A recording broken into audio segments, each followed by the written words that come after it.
Bueno, es lo que este autor lo que fue creando, como dije, casi sin darse cuenta, ¿no? En la práctica. Eh, Tuvo que conceptualizar, porque cuando uno crea una línea terapéutica, como es el caso de él, hay que poder contársela a los demás y sobre todo a nivel académico. Y bueno, voy a hacer una breve síntesis de sus principales conceptos teóricos, ¿no? Como era una persona que además había vivido en el campo y había visto el funcionamiento de la naturaleza, tiene un principio bastante biológico en su concepción. No es que sea biologicista, sino que, ahora lo voy a explicar más claramente. Él cree que todos los seres vivos tienen una fuerza vital, podemos llamarle pulsión vital si queremos. Él le llamó tendencia actualizante. Si todo ser vivo tiene una tendencia a poner en acto sus potencialidades si las condiciones se lo facilitan y se lo permiten.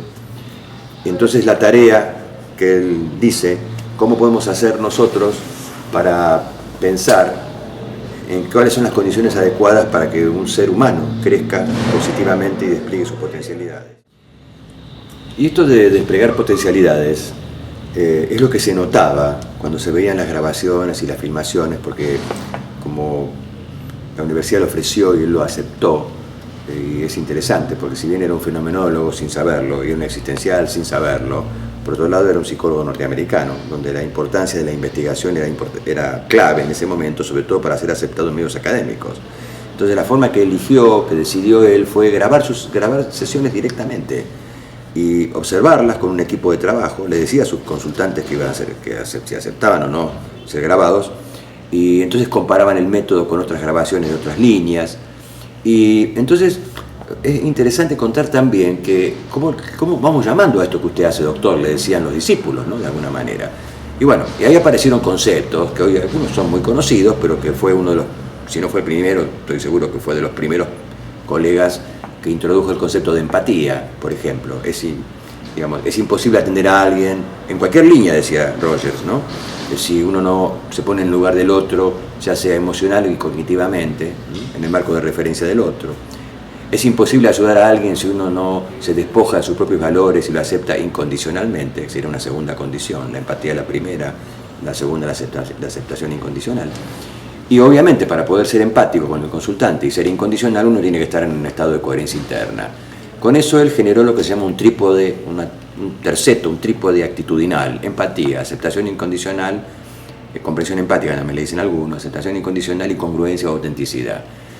Para él, condiciones necesarias y suficientes para un proceso terapéutico. Si eso se instala en un vínculo, para Rogers, esto ya es un proceso curativo en sí mismo, ¿se entiende? Una relación que es curativa en sí misma. Sea de un vínculo terapéutico, él también después, podemos verlo, también lo traslada a las relaciones de pareja, de familia, a la escuela, ¿no?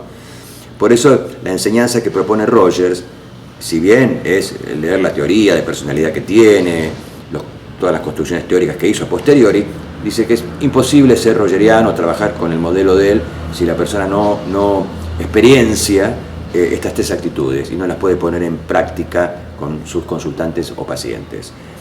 Es importante también aclarar que cuando hablo del concepto de empatía, que a veces está muy mal entendido y mal usado, en general por muchos colegas, está pésimamente usado, él no lo usaba como una herramienta o un instrumento, sino no lo usaba en realidad, se instalaba en una relación empática, que no es lo mismo, como hacen algunos colegas, se ponen en lugar del paciente o del consultante para después interpretarles, darles un consejo, una sugerencia.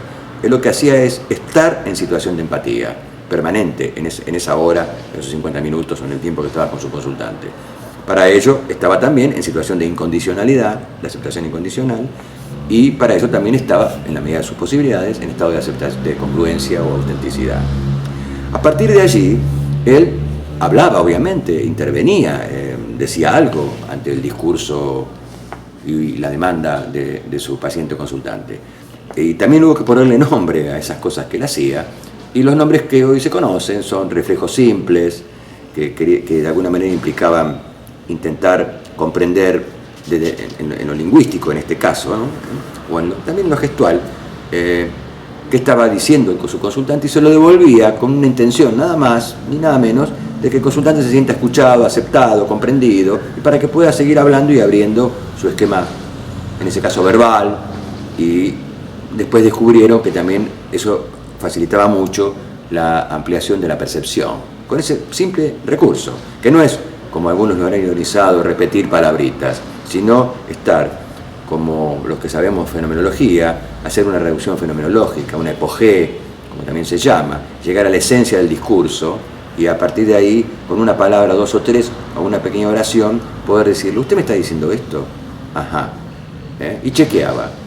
Después también hacía otra cosa, que hubo que también ponerle nombre, que estaba atento, él muy atento, a qué emoción o qué sentimiento estaba ahí latente, no dicho, no expresado por el consultante, pero que estaba ahí, en ese vínculo, en esa relación. Y él le ponía nombre. Decía, ajá, parece que está triste, o parece que hay tristeza aquí, o detecto tristeza. Hubo que ponerle un nombre, se le llamó reflejo de sentimiento, de feelings, ¿no? Él después se queja de esto. Cuando él lee esto, bueno, voy a terminar de explicar y después digo de qué se queja Rogers, de esto, mismo de él mismo. Pero también él hacía otra cosa, pasaban varias sesiones, varias entrevistas, y él hacía una intervención de asociar, ¿no?, cosas que el consultante había dicho, ¿no?, en sesiones anteriores con lo que estaba diciendo en ese momento.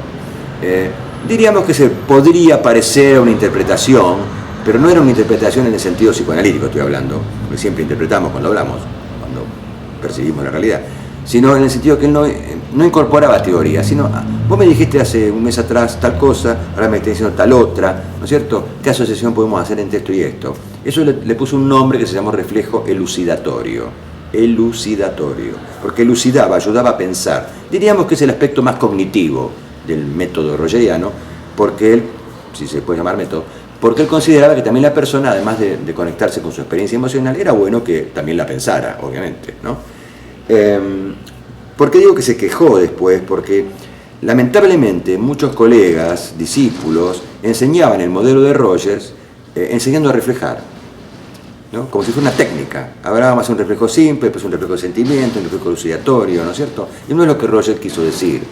Él lo hacía, le salía espontáneamente en la experiencia de vínculo profundo que establecía con sus consultantes. Por eso desechó un poco esos nombres y prefirió llamar chequeo de percepciones a lo que él hacía. Chequeaba, ajá, estás sintiendo esto, ajá, estás pensando esto, ajá. Él fue un terapeuta verbal, no utilizaba otro recurso más que la palabra.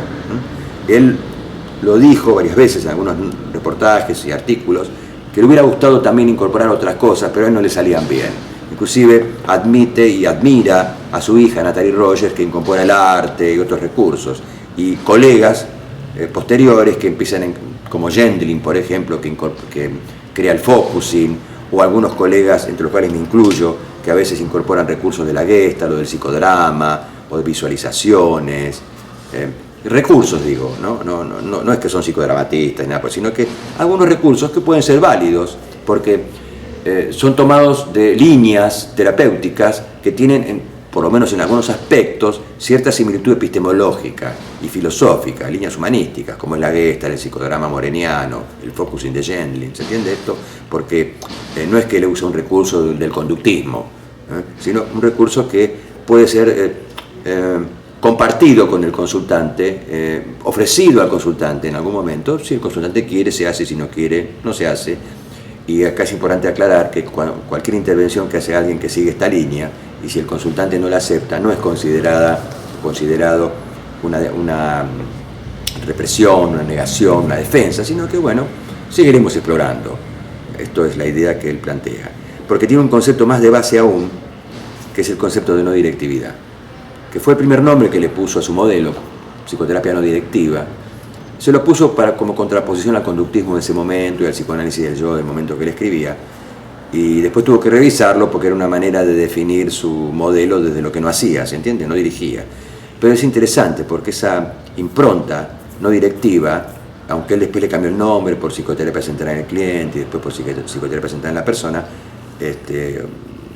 y más aún por enfoque centrado en la persona, porque él considera que su modelo es mucho más que una psicoterapia o counseling, es un modelo, es un enfoque, un modo de pensar las relaciones humanas. Como psicólogo, psicoterapeuta lo puedes aplicar, como counselor lo puedes aplicar, como educador lo puedes aplicar, y también, ¿por qué no?, en tus vínculos personales. Y por eso le prefiero llamarlo Person-Centered Approach, así se llama en inglés, una aproximación centrada en la persona, un enfoque centrado en la persona, ¿se entiende? Porque considero que era más amplio que le había aportado, eso ya más de grande lo hizo. A ver, vuelvo a insistir, Roger usó solo el método verbal, pero muchos neo-rogerianos o posteriores a él, entre los cuales me incluyo, también incorporamos otras metodologías que consideramos válidas para facilitar lo que es la apertura perceptual. ¿Por qué facilitar la apertura perceptual? Porque también se piensa que es la salud y la enfermedad desde este lugar. ¿Quién está sano, quién está enfermo? Gran debate que bueno, podríamos discutir en congresos largo y tendido, quizás nunca nos pondríamos bien de acuerdo, pero de alguna manera él plantea un concepto de desarrollo de los potenciales. ¿Qué quiere decir? Una persona que podríamos llamar sana, discutible como nombre, pero bueno, para ponernos de acuerdo, es una persona que en principio tiene los problemas cotidianos de la vida, los tiene porque quien no somos personas, pero fluye en la vida, es un siendo en la vida, transita la vida manejando esos problemas de la mejor manera, sin perjudicarse y sin perjudicar al otro, y con un valor. Es importante, Roger le da mucha importancia a los valores también, un valor humanístico, un valor que implica la consideración de nosotros, la consideración del otro, no solamente la realización personal e individual, ¿se entiende? Ahí está el concepto de persona también, que es un concepto debatible y se está hoy, en el 2013, que estamos debatiendo, porque también muchas veces cuando uno habla de persona parece que se confunde con individuo, y persona es vínculo, persona es nosotros, persona es el otro y yo al mismo tiempo. Bueno, gran debate al respecto de este concepto, pero bueno, él consideraba que la persona siempre es en vínculo, en relación, no es un individuo indiviso, en ese sentido.